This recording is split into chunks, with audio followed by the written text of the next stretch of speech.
It is a rapid moving fire, and as you can see, we are fighting it aggressively. More than 10,000 residents are waiting to see what happens with the Cold Springs fire. It's forcing evacuations in the Red Rock area.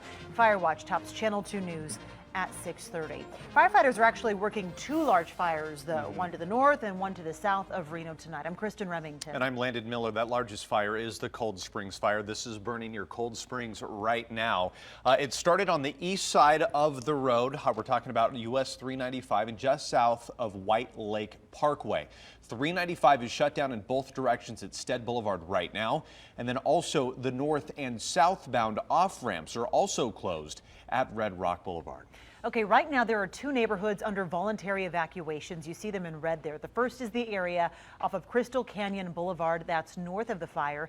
Then there's the Silver Knolls area off of Red Rock Road. That's to the east of the fire. Again, Red Rock Road is also closed at this time. And the Washoe County Sheriff's Office tells us they are planning and have been going door to door to let residents know when to leave. And let's talk a little bit more about an evacuation center that has been set up for this fire. Right now it's at O'Brien Middle School on Stead Boulevard. It's the area that you see on green on your map, and that's just south of where the Cold Springs fire is burning. And we do have Fire Watch team coverage for you tonight. Angela Schilling is in for Mike, tracking the conditions that firefighters are dealing with. And then we have Elizabeth Olveda live at Red Rock Road after talking to some people who were evacuated from that fire. Yeah, but let's start with Ryan Canaday. He has the very latest on this fire. He was there from the start. Ryan, what have you learned? Yeah, Kristen, well, really, as you said, been here from the start when the fire just started, 200 acres, and now we're told that the fire has grown to more than 1,500 acres, close to 2,000 acres approximately, with no containment really estimated thus far. We're told 250 homes and 70 businesses are considered threatened, and as you mentioned earlier in the show, 10,000 residents really affected as a result of this fire. Now, we're still here near the origin point in Cold Springs, but the fire is no longer here. It's now moved over the hill toward the Red Rock and White Lake area. That, of course, is where those evacuations are in place. Now, as we told you earlier, too, there are a lot of resources who are helping to battle this fire. You've got the guys on the ground who are battling it up front, and then there has been a lot of help from guys up in the air.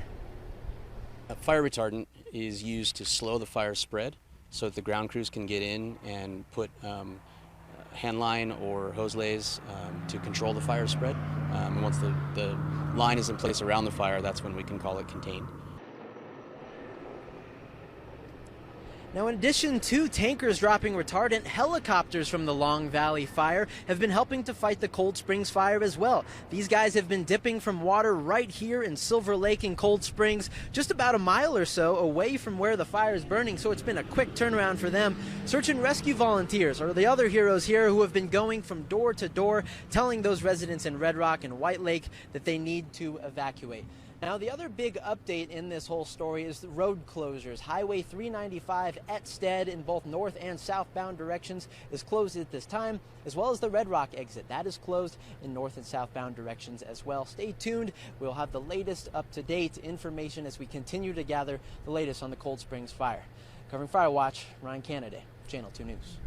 All right, good information there, Ryan. Thank you. We want to let you know we received word from Great Basin Water Company, the Cold Springs Division.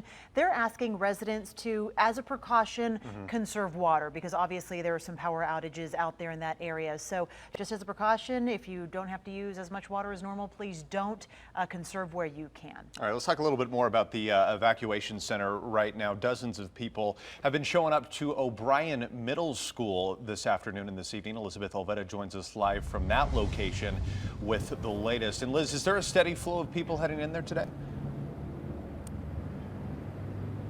Yeah, Lennon, residents have actually been piling in here at the middle school turned evacuation center. Now, we were able to speak with one evacuee here at the center who said coming here was a life-saving measure as smoke continued to fill the air near her house. The smoke's just going straight to my house, and I couldn't breathe. I'm on oxygen.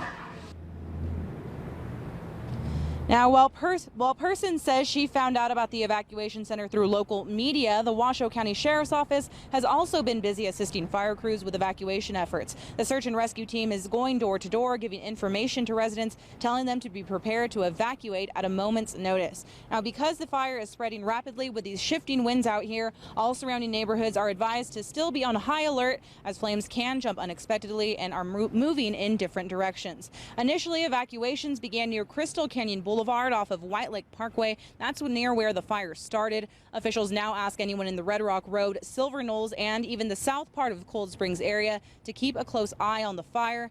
And along with the chaotic fire scene out here, tensions and emotions from residents are certainly running high. Oh, I'm scared. Especially even seeing the helicopters. I got really scared. Now, once again, if you do live anywhere near the Cold Springs area, be prepared to evacuate and have an emergency plan in place. And if you do have horses or large animals you're evacuating with, be sure to bring buckets of water with you. Covering Fire Watch Live, Elizabeth Olveda, Channel 2 News.